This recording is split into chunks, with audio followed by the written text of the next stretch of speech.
সবাইকে আবারও স্বাগত আমার চ্যানেলে। গরমকাল পড়ে গেছে, তো এই গরমে কিন্তু আমাদের সবাইকেই সুস্থ থাকার চেষ্টা করে যেতে হবে।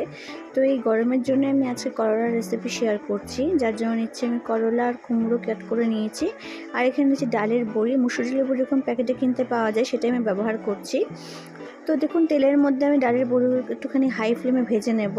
যতক্ষণ আর লাল হবে ততক্ষণ কিন্তু একটুখানি আমি ভেজে নেব। হাই ফ্লেমে ভাজলে কিন্তু খুব বেশি তেল লাগে না, আমি একদম অল্প তেলেই রান্না করছি। লাল লাল করে ভাজা হয়ে গেছে, এবার আমি উঠিয়ে নেব। এবার ওই কড়াইতে অল্প আর 1 চামচ তেল দিয়ে কালো জিরে ফোড়ন দিয়ে দিচ্ছি কেটে রাখা করলার টুকরোগুলো বা উচ্ছে। একটু হলুদ দিয়ে কিন্তু ভালো করে ভেজে নেব। করলা কিন্তু সিদ্ধ হতে সময় লাগে, তাই জন্য কিন্তু আমি এটাকে বেশ অনেকক্ষণ আগে ভেজে নেব।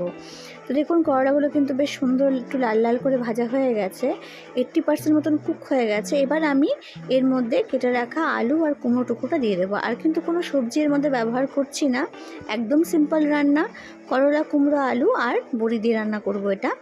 তো দিচ্ছি স্বাদ মতো লবণ, অল্প একটু চিনি ব্যালেন্সের জন্য অবশ্যই দেবেন, তাহলে কিন্তু স্বাদটা খুব ভালো হবে। আর এইভাবে করলা রান্না করলে পরে কিন্তু কোনো তেতো ভাব লাগবে না। করলা যদি আগে আমরা ভেজে নিই তাহলে কিন্তু কোনো তেতো ভাব লাগে না। হলুদ দিয়ে এটাকে ভালো করে ভেজে নেব। আমি আরেকটা কথাও বলতে চাই, আমি কিন্তু সবার ভিডিও দেখে থাকি, সবার চ্যানেলে যেরকমই ভিডিও দিন না কেন আপনারা, আমি দেখে থাকি, কিন্তু বাট সময়ের অভাবে আমি কমেন্ট করতে পারি না। যখন আমি সময় পাই তখন অবশ্যই আমি কমেন্ট করি। তাই আমি সবাইকে একটাই রিকোয়েস্ট করব, যেভাবে বন্ধু হয়ে পাশে আছেন সবাই থাকবেন, আমিও সবার সাথেই আছি। কিন্তু বারবার চলে গিয়ে আবার আসা বা আবার যাওয়া এটা করবেন না, এতে কিন্তু আপনার চ্যানেলেরও ক্ষতি হয়, আমার চ্যানেলটারও কিন্তু ক্ষতি হয়। ভালো লাগলে অবশ্যই সাথে থাকবেন, আর আমি তো আছি সবার সাথে, বাট কমেন্টটা আমি সবসময় করতে পারি না। তখন ভালো করে ভাজা হয়ে গেছে, আমি কিন্তু জল দিয়ে দিয়েছিলাম অল্প। জল দেওয়ার পর বড়িগুলো দিয়ে জাস্ট 4-5 মিনিট ফুটিয়ে নেব, তাহলেই কিন্তু হয়ে যাবে তিতা চচ্চড়ি বলে থাকি এটাকে আমরা।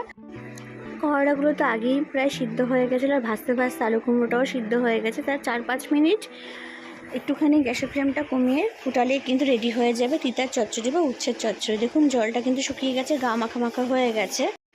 এটা কিন্তু গরমকালে খেতে ভীষণই ভালো লাগে, ভাতের সাথে কিন্তু মেখে অনেকটা ভাতই খাওয়া হয়ে যায়। যারা করলা খেতে চায় না তারাও কিন্তু অবশ্যই এভাবে ট্রাই করতে পারেন। তো ফ্রেন্ডস, তৈরি হয়ে তিতার চচ্চড়ি রেসিপি, যেটা কিন্তু একদম সিম্পল, একদমই সহজ একটা রেসিপি। ভালো লাগলে প্লিজ কমেন্ট করে জানাবেন, please support my channel, subscribe my channel. আর যারা যারা ভিডিও দেখেন তাদেরকে সবাইকে অনেক ধন্যবাদ। এভাবেই সাথে থাকবেন, আমিও সবার সাথেই আছি। সবাইকে অনেক থ্যাংক